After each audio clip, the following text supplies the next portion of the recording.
రైతన్నలకు హాయ్, నేను మీ శివ. ఈరోజు అడవి మొదలుపల్లి గ్రామం, కామేపల్లి మండలం, ఖమ్మం జిల్లా, నల్లమోతు వెంకటేశ్వర్లు గారి చేలో ఉన్నామండి. వీళ్ళు గత 2 సంవత్సరాలుగా మన శ్రీనివాస ఏజెన్సీస్ నుంచి విత్తనాలు తెచ్చేయడం జరుగుతుంది. మన విత్తనాల యొక్క గొప్పతనం ఏంటి, దీని యొక్క నాణ్యత ఏంటి, ఇది ఏ విధంగా ఉంది అనేది రైతు మాటల్లో తెలుసుకుందాం. ఏ విధంగా అనిపించింది బాబు నీకు? ఇది డోకా లేదు. 2 సంవత్సరాల మంచి కూడా ఫీల్డ్ మందే ఇక్కడ. అసలు ఇది తిరిగే లేదు. విత్తనం 40 అయితే వస్తుందనే నాకు అంచనా పక్కాగా. ఇప్పుడు 25 తీసిన, 20 క్వింటాల 25 కేజీలు అమ్మిన, 19,000 చొప్పున.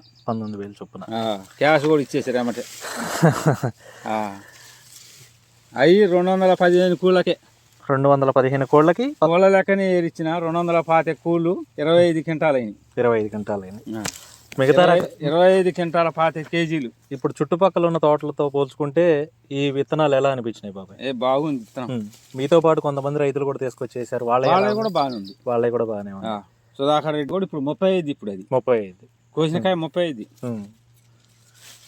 నెక్స్ట్ ఇయర్ ఎక్కడ తెద్దాం అనుకుంటున్నా బాబాయ్?